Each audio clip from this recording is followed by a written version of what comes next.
I gotta free up space somehow. Though, I am going to buy back a persona that is gonna be kinda necessary. So, we are fusing away Naga and Pisaka in order to fuse Zhao Choten. Choose the inherited skills. Now, this one's a innate. pretty easy one to decide. Bufala, Makoha, Eiga, and It will receive not some new Rampage. power. Not Rampage. Zyle. It will receive some new power. Pretty much everything that Naga had, give it to this persona. Now for a rebirth.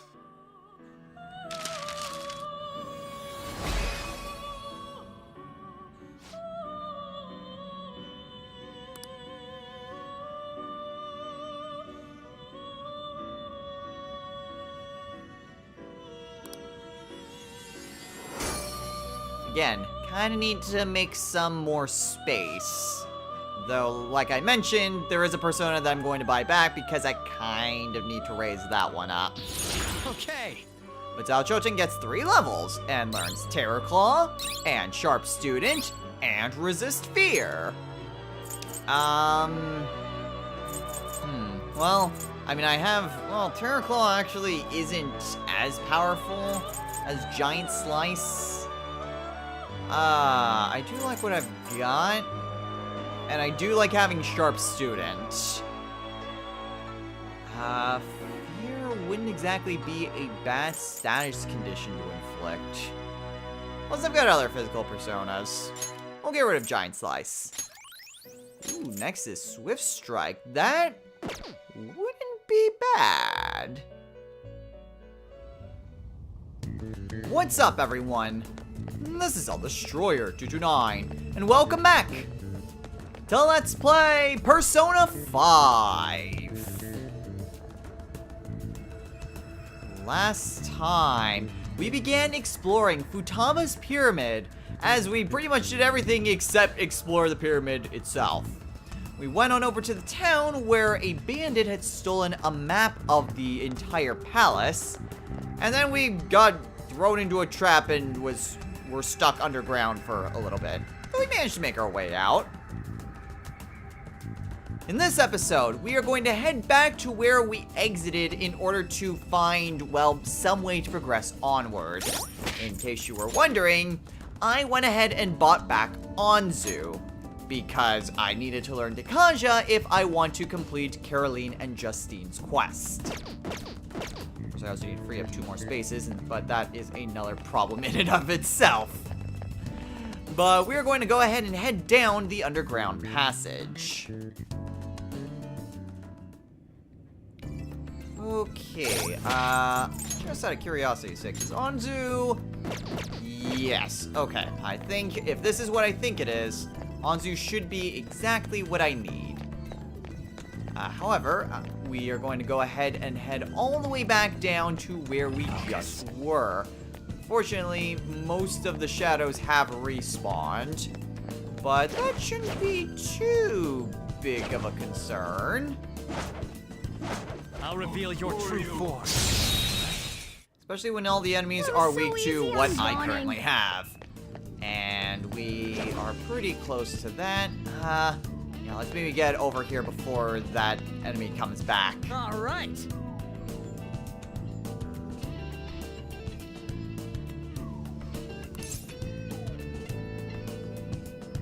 I'm actually wondering if actually it shouldn't matter. At least I don't think it will matter. Let's go. Yes.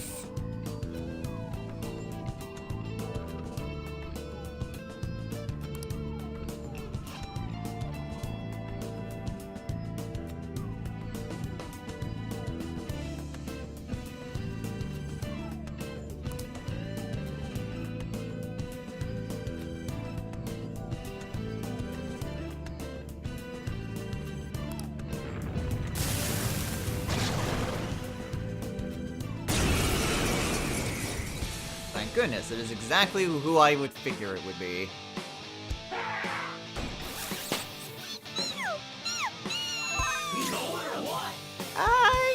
Yeah, I forgot he could do that. Let's see. Anyway, Before we go over what just happened, let's go over our mid-boss, the Coffin-born god, Mott. Mott is weak to wind, nulls light, and absorbs darkness, and knows the skills Megiddo, Trapped Rat, and Summon. The Trapped Rat. Trapped Rat is a very odd status condition. It is one of few specialty status conditions that can be inflicted upon us. And it essentially just turns one of our party members into a mouse. That is literally all it does. It basically makes them helpless for a couple turns, though they will recover given enough time. However, I'm going to just go ahead and start off with using Gorla. Unfortunately, he also turned my other wind user into a freaking mouse. So I don't exactly have anything that can potentially help me otherwise. I'm just gonna punch you. Damn it. And, well, I guess I can have Skull increase my attack. That ought to help. He's going to summon. He's going to summon a Lamia. Okay. Thankfully, it's just a regular old Lamia, so nothing really too fancy there. Well, this thing isn't going to be going down anytime soon, so I'll go ahead and knock him down. And then switch my persona over to... I suppose Amino Uzume. Actually, Amino Uzume would be perfect to just use in its entirety, if I'm honest. But I want to make sure that I end with Anzu. If I want to be able to get that skill as soon as I can, then I'm going to want to just end it on Anzu. And Mona's still rattled. Oh, I can always use an assault dive. Damn it! Alright, sure. You can try to turn a mouse into another mouse. Let's go. Go down. Sure. Alright, everything is looking well so far. Mona should turn back into his normal self soon enough. Almost though. Damn it, Queen! There we go. Alright, let's go ahead and hit him with a Gorla. That was pure skill. Alright, let's hit him again.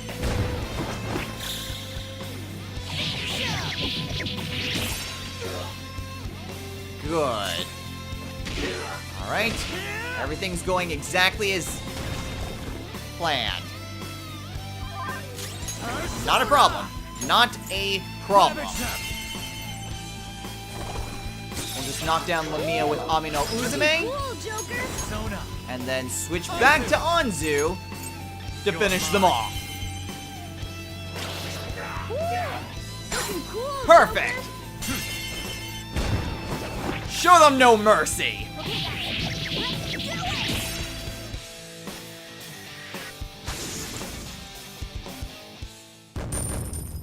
Perfect. And always love that bonus. Hey, sweet, I leveled up. Power courses through. As did Mona, too.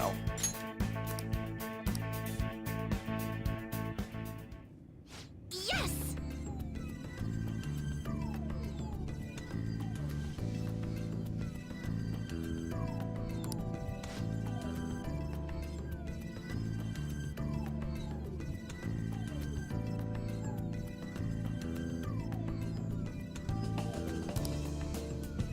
Yeah, we'll be fine. See it. And we've been fine so far. However, it actually... Ooh. You know, since I reached level 32, that does give me access to a number of new personas. And honestly, I would not mind trying to free up some more space. That is always a good thing, especially considering how many enemies are coming up. Problem is, I'm not sure exactly how close I am to a safe room, or if there are, like, many enemies. I'll head back to the Velvet Room as soon as I find another safe room. I have something. Which, to be honest, we haven't found any safe rooms yet, so there's that. However, as we are traversing through the palace, I did mention that I did want to go over a history lesson, and I would very much like to do so.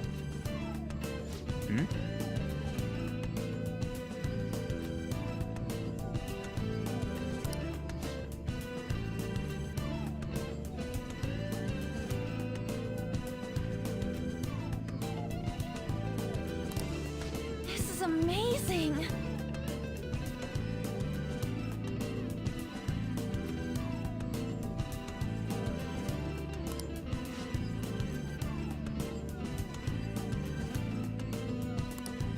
Come on, man.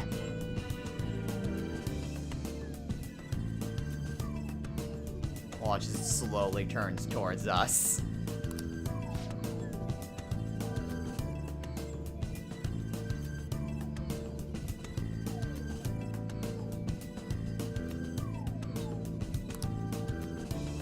So we definitely want to keep an eye on this ballista. But like I mentioned, there is a history lesson that I'd like to go over today.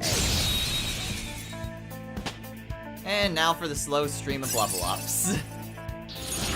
Ooh, but Fox gets Speedmaster, so an Auto Sukukaja. Let's see. Well, I don't see any reason to have both of these, so let's get rid of Vicious Strike. Okay. So the history lesson that we are going to be going over today, we will be, first of all, examining the store.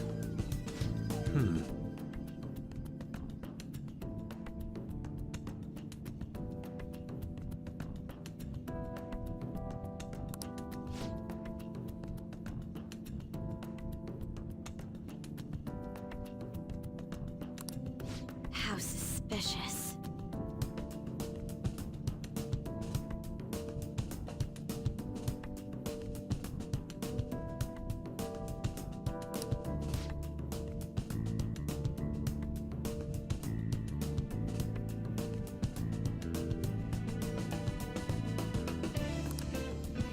So our history lesson today will deal with, well, the last of the regular personas that we have up to this point.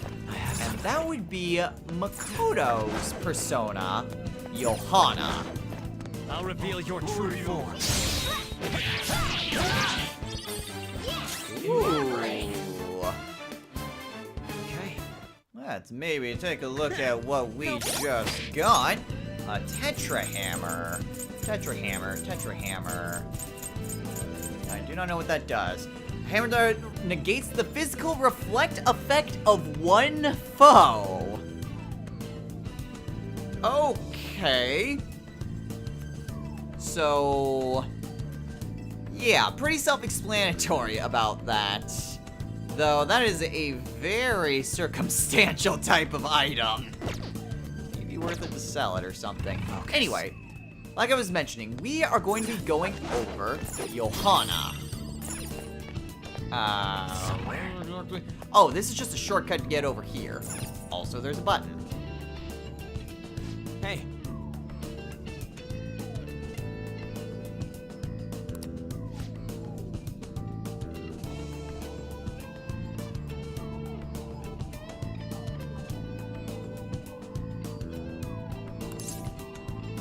Well, only one way to find out.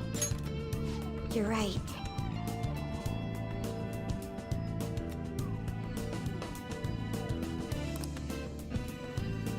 Push.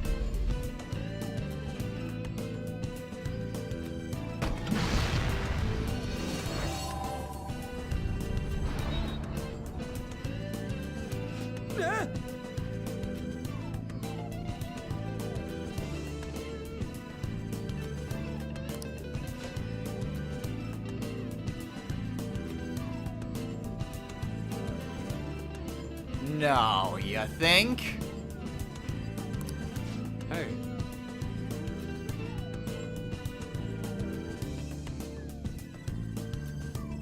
Thank you, Fox.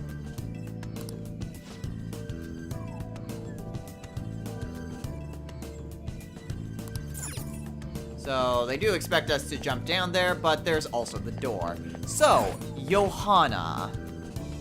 Johanna, also going by various other names like Johannes Anglicus, John Anglicus of Mainz, or just Pope Joan.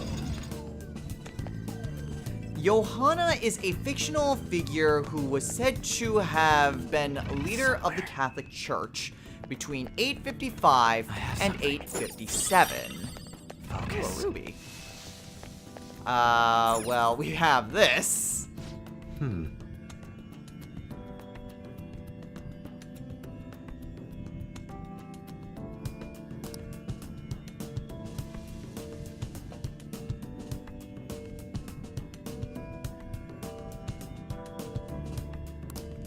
So yes, if we came in here before, we would have seen that this light would have just been reflecting onto the wall there. But by destroying the wall here, we managed to open the way. So, with Pope Joan, like I mentioned, Pope Joan is a fictional figure who was said to have ruled the Catholic Church between 855 and 857 AD. Now, the first mention of a female pope surfaced around the 13th century by a man named Jean de Mailly. He would basically detail like very vague instances and not really give any sort of specific name to this elusive female pope. However, there would be a man later on named Stephen of Bourbon who would take this story of Jean and make it into the story that is known today. Yes!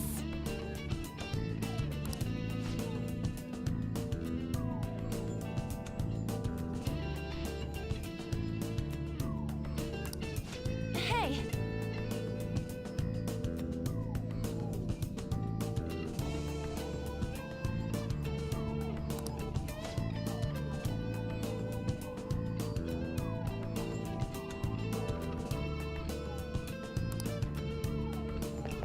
And we also have just a door right here.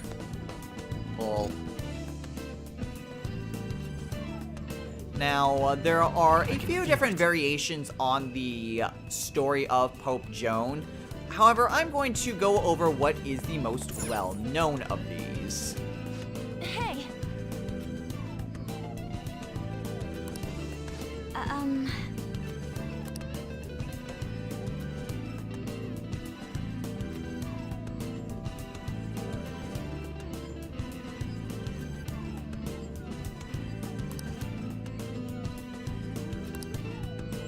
Well, when I think of God of the Underworld and ancient Egypt, I immediately think of Anubis, so why don't we look for that?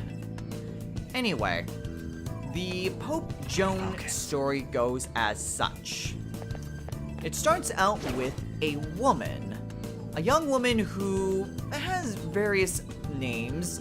Some say her name is Joan, others Jean, and others even Agnes. There's a few different variations, but regardless, Joan was a woman who went to Athens simply to pursue a lover of hers. She wanted to be with the man that she loved, but he was going off to the priesthood. So, in order to stay with him, she disguised herself as a man in order Okay, to be within range. with him and travel I'll alongside reveal your him. true form.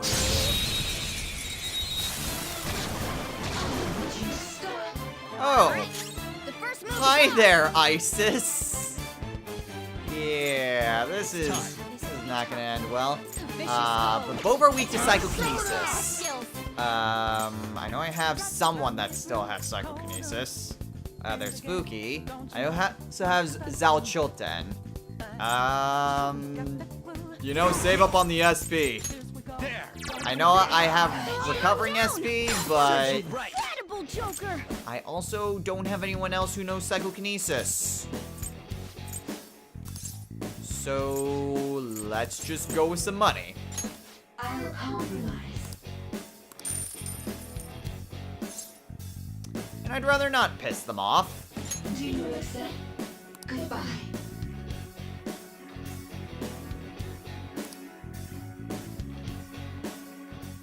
Let's pull Yeah, I back do for not you. want... I could probably take on Isis. That's not really that big of a deal. It's the baboon that I have more of a problem with. Thoth. Yeah, he's a Okay. bit more of a troublemaker to deal with. It's somewhere. Anyway. So, Joan left disguised feel it. as a boy in order to be with the man that she loved. While she was in Athens, she, while disguised, mind you, learned quite a lot. She learned a lot in various subjects like literature, philosophy, and more specifically, scriptures, among many other subjects.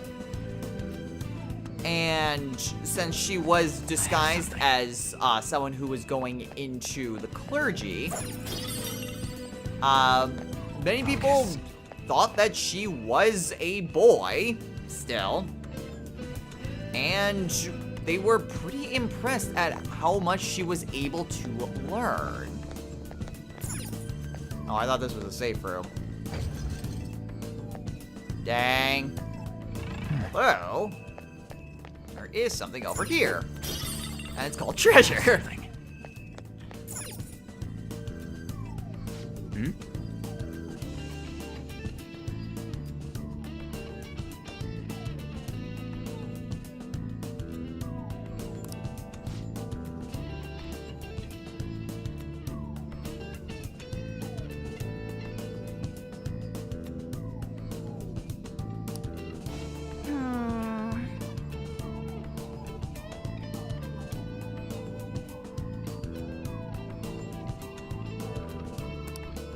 Joker.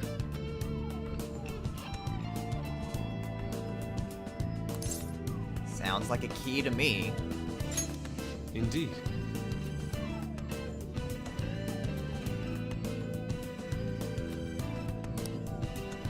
Boink. Now, while Joan was very good at learning, she was equally good at teaching. Ah, crap. So now that we've taken that, we now have a few enemies to deal with. Yay. I don't know if they get close enough. Ah! Reveal your true form.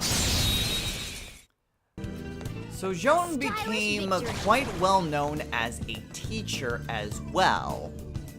And this would prove to be very beneficial for her come the I'll reveal your true 850s. form. Okay. When That Pope enemy was Leo really IV died in 855, there is, Somewhere. as what usually happens when a pope dies, there is an election in order to decide who the next feel pope it. will be. And it was almost unanimously chosen that Joan would be the next pope. It's somewhere. And so she became Pope John VIII and became feel it. Pope of the Catholic Church.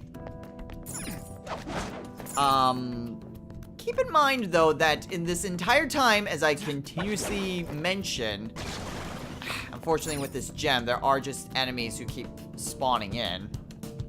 Keep in mind that in all this time, Joan is still disguised as a man. So no one really realizes that she is in fact a I'll woman. reveal your true form.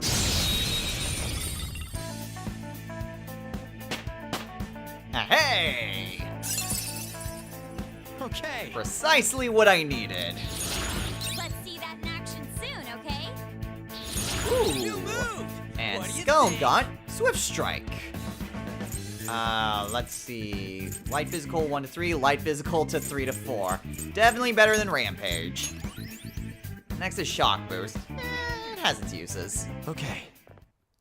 I have something. So anyway, That was an easy win. Joan Let's go, ruled Joker. under, well, she ruled as Pope for about 2 years. And during that time, wait, did I? Ah, It's somewhere. thought there was another one, but maybe I killed the other one. Anyway, During the time that Joan was Pope, she became pregnant via her old lover. And, well, obviously, she couldn't exactly go around as Pope being pregnant, but she was convinced that she could be able to masquerade as a man even while pregnant. This proved to be a really bad idea. Now, it's never really specified exactly what reason she had for this, whether she was maybe confident about one of her, about when the pregnancy would end, or maybe she lost track of time or something.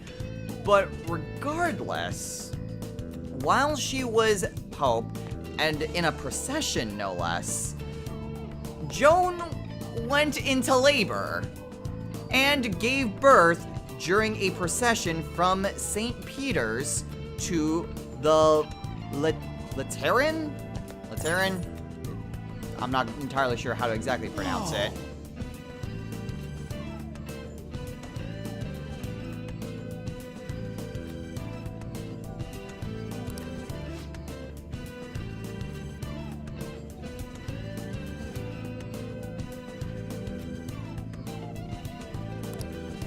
Oh,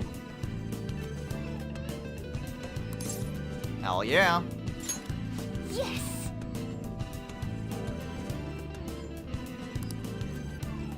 Take. Now we've got two of them. And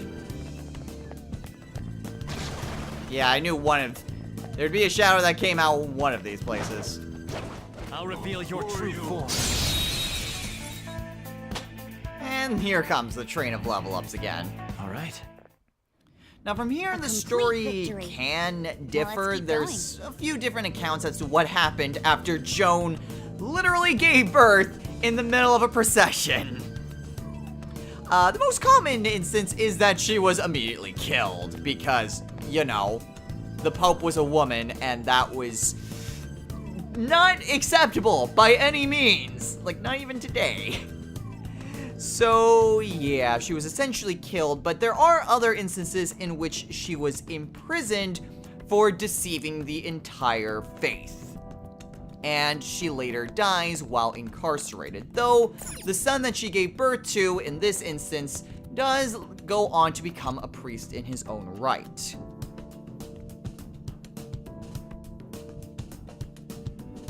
You think it'd be weird that someone who is able to deceive people for literal years got caught because they couldn't understand the term of their pregnancy. Focus. I know, it's Hey. weird.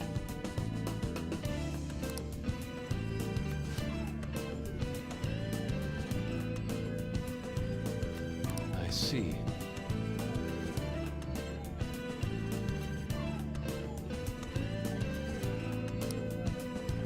Very interesting. What's this? Hmm?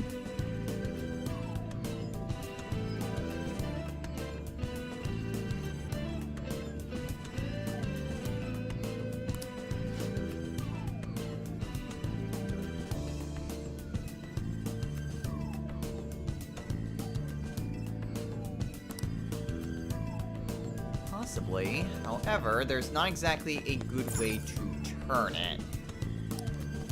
Somewhere. Although, we do have a few pedestals here. Hey,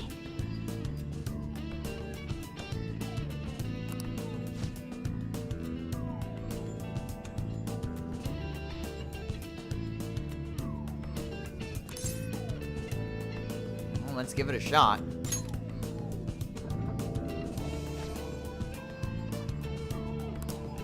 oh,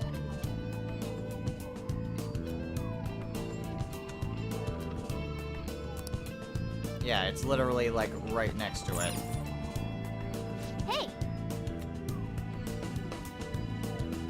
Guys, they're literally like right next to each other.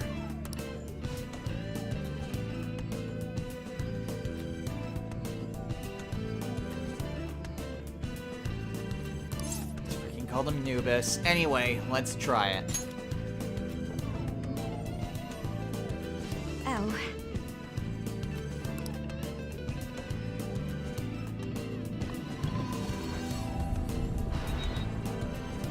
All right.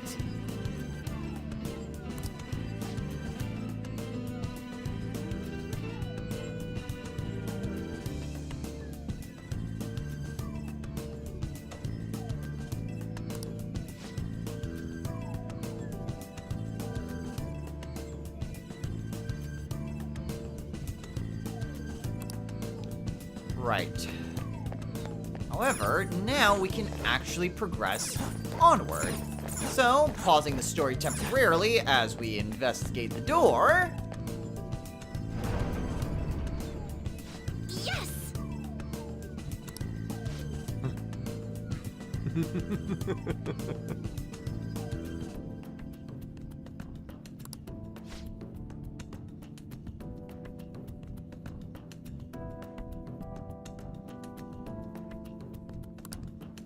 And now we see kind of the main gimmick of the palace.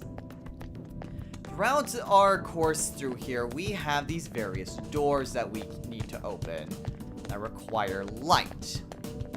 So we need to go through the different chambers in order to activate these light sources. The cognition here is weak. And There there may be are a safe usually room safe nearby. rooms right next to them. The safe rooms are kind of weird in this palace because they're always like right next to these doors in the main hallway.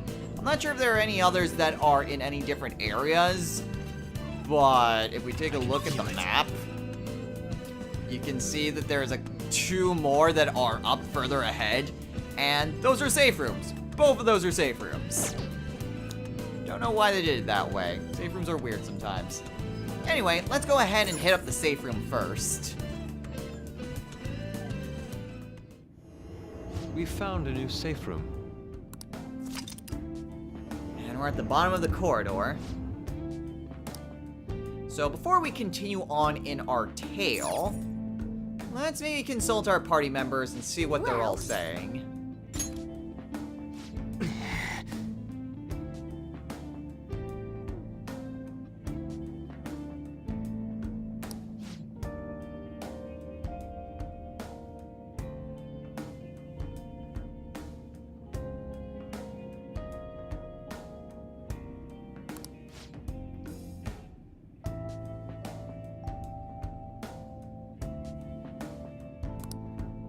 What are your thoughts? Well, that didn't take long. Let us be off. Now, I did say that I would like to head on back onto, like, See the Velvet Room, but, you know, why don't we, keep on going, and once we're done with the story and the episode, we can start things off in the Velvet Room and go from there first thing next time. Until then, though... Whoa!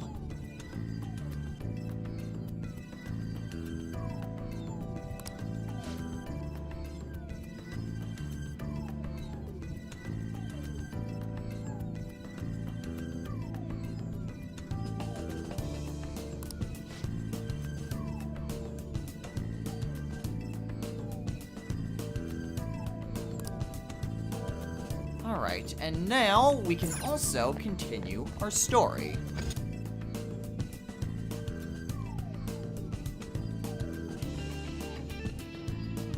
Did you notice?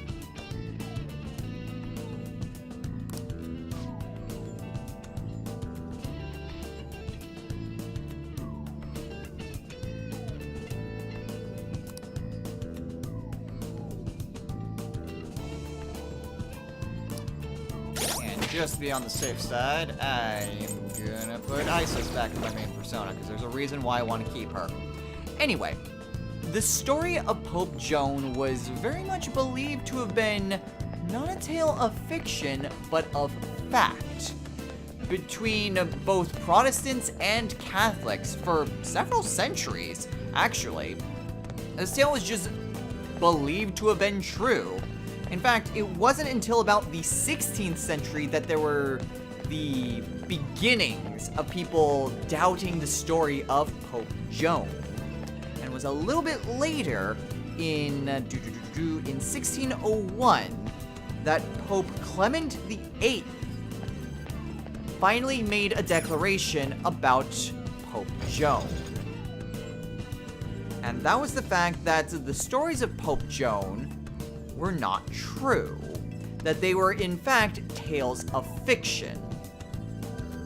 Now, historians often have different reasons as to, like, the inspiration for the myth, like how exactly it got started. Some people think that it was maybe some satires of Pope John XI, or that it was maybe inspired by one of Pope John XII's mistresses, one of which was named Joan. I know what you're thinking. Popes had mistresses? And yeah, I was a little bit concerned about that too. But the rite of celibacy for priests came a bit later. But yeah, back in the day, popes had mistresses. The more you know.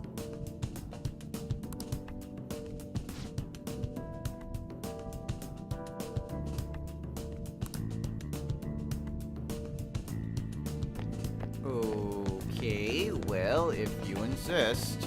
That doesn't look dangerous. What? Queen? I think you may have a death wish.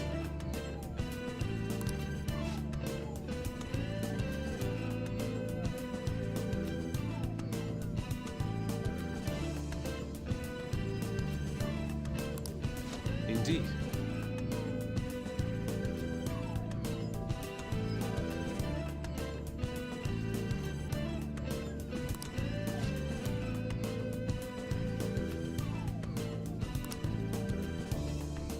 Well, I guess we better find a way around it. So yeah, there are various different reasons. No one's entirely sure how exactly the story of the female pope was first started. However, what's more so the nail in the coffin is the fact that there are historical documents that very clearly show that Pope Joan didn't exist. What I mean by that is that there are historical documents that detail that there were a 2-month gap between the death of Pope Leo IV and his successor, Pope Benedict III, all of which taking place in the year 855, thus generally disproving the general time frame that is accepted for Pope Joan. Show me your true form. Oh! The first move is Hi there, Anubis! So, Anubis is one very interesting shadow. Now, it would be easy to just try to, take him out. Well, actually, no, it wouldn't be easy to take him out. But regardless, I'm going to try to do that. There is a big problem with Anubis, and that's the fact that it doesn't have any weaknesses. So I am going to switch out Fox with Mona. Up to you now. Mona sniffing it. And the reason why is because Mona has a Lucky Punch. Damn it. What I want to try to do is to knock down Anubis and try to take it out using an all-out attack. Or maybe I can try to despair him. Damn it. Okay, yeah, that is a problem because he has, not only does he have Hamaon, he also has Mudun. Sorry. So it is extremely problematic. That was pure skill. However, there is a specific reason why I want to take him out.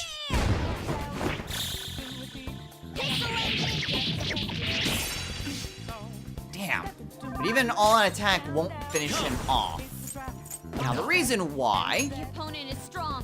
Don't is do because anything for Anubis, I believe, is the only enemy in this entire dungeon to drop liquid mercury.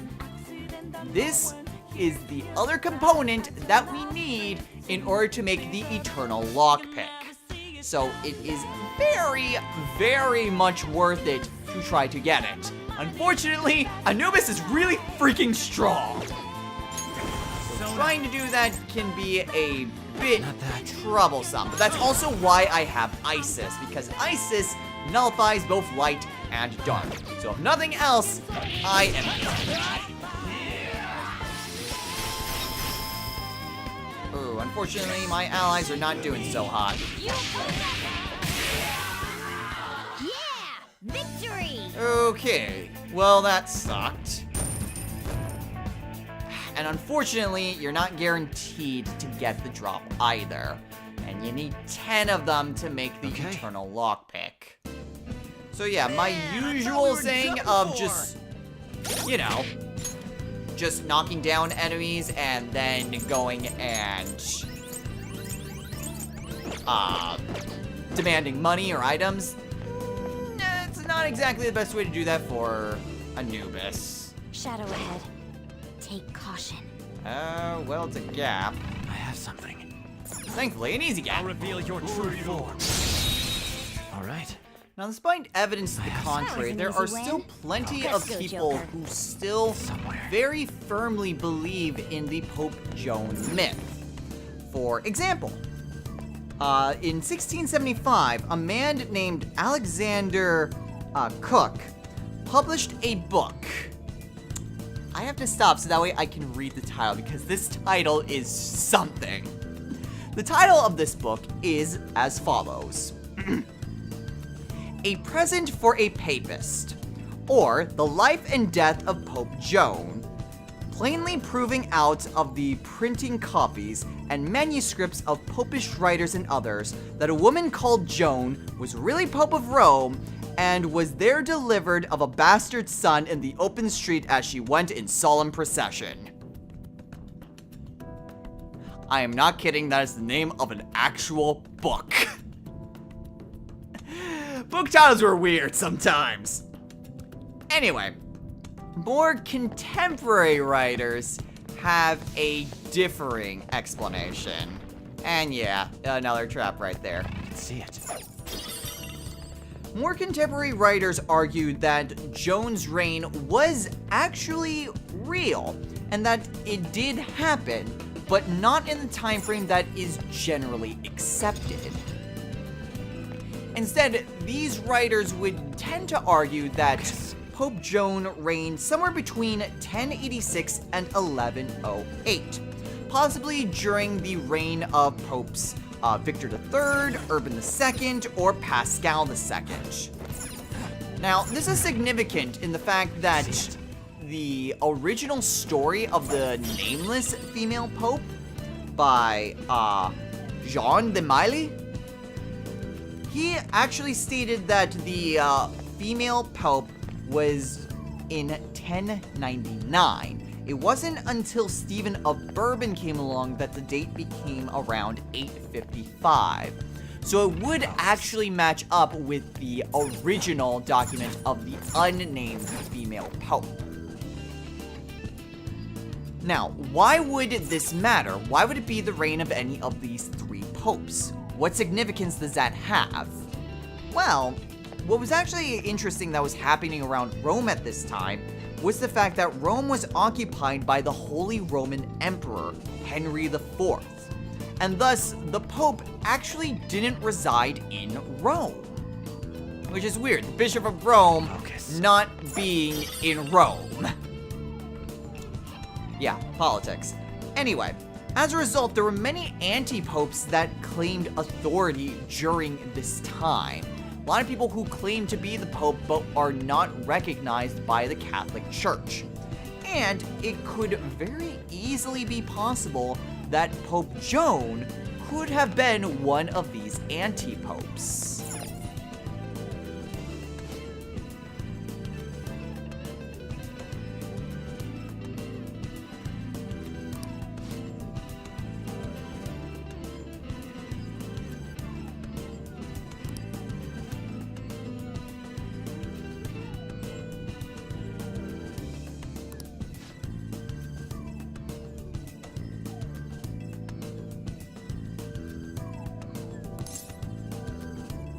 Well, I'm not sure about any curses, but if this is anything like those other pedestals, we're probably going to need this.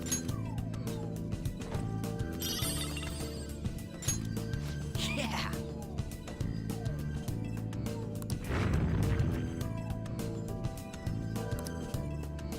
So we will see exactly what that means soon enough.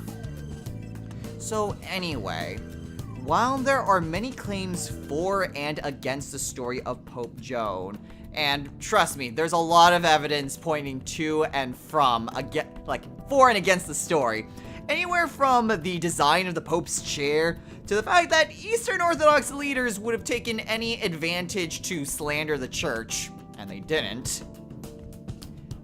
It is generally accepted that the story of Pope Joan is a work of fiction. It is not real, she never existed, she is merely a story that was created long ago. However, that does not stop people from believing in the myth even today, and even still, it does make you wonder about what sort of consequences would happen should a Pope Joan-like figure appear even in the world today. You gotta wonder, if the next pope was secretly a woman, what exactly that would mean for the church, and how exactly that would be reacted in today's world. Kinda makes you wonder, doesn't it? Anyway, that concludes our story. And all we have to do is wait for that shadow to... Hello, Spears.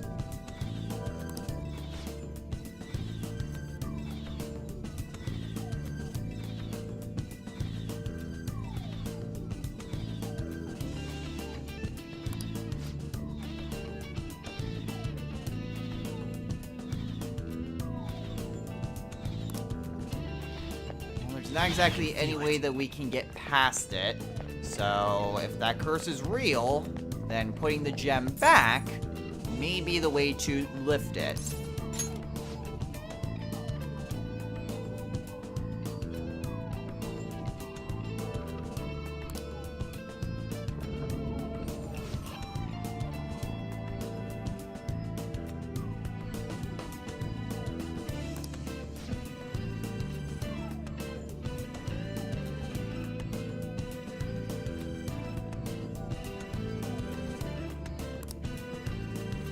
Let's go and maybe take a look at those arrows and see if they are still flying.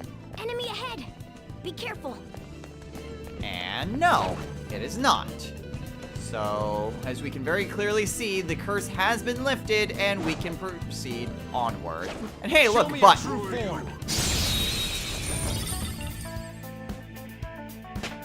And another level up. Okay. Also a button. A decisive victory. Oh! Push.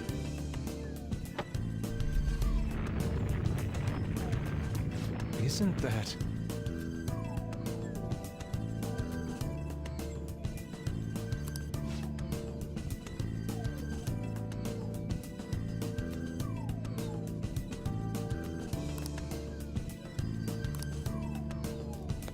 Right, so now we should be able to follow where Futaba went! You get back here!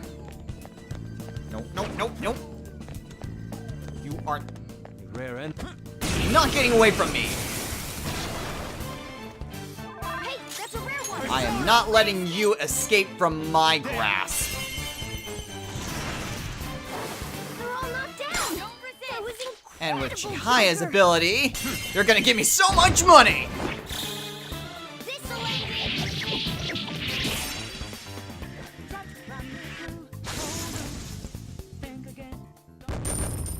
Hell yeah! 24,000 yen! All right. Hell yeah! Child's play. Now, while we couldn't exactly take this with us before, if we take it now, yeah, we are, well, still cursed here.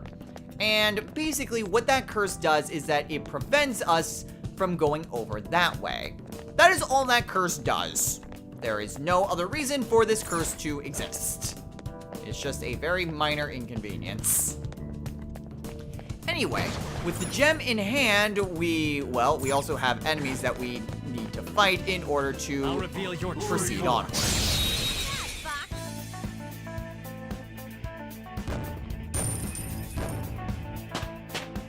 Damn, still no liquid mercury. All right. Although Isis did learn Zionga. Your repertoire's growing. Cool. I guess I can get rid of Resist Forget. Next is Garla. Ooh, well, at least I know exactly what I'm gonna get rid of for that. And Mona gets Windbreak. Not that I need it.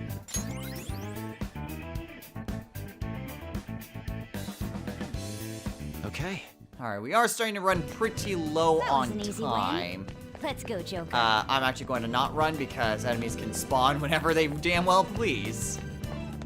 However, we can proceed onward. But since we are running rather late, I'm going to just backtrack a bit and head on over to the safe room and call it a day. We have managed to get one of these gems, and we know roughly where it is that we need to go. So by heading on over here, we'll get back to the main corridor, and we will call it a day here. So as soon as the game loads, next time on Let's Play Persona 5. We proceed onward through Futaba's Pyramid. We've got another gemstone to proceed onward. However, the light that we need is up there somewhere in order to shine upon this door. We still have quite a ways to travel, as Queen aptly put it. Getting past that first barrier and getting up to here isn't even halfway up the stairs. Even the map can show that much. So we still have quite a ways to travel before we reach the top of this pyramid. But slowly but surely, we'll make our way up here. So until next time, everyone, take care.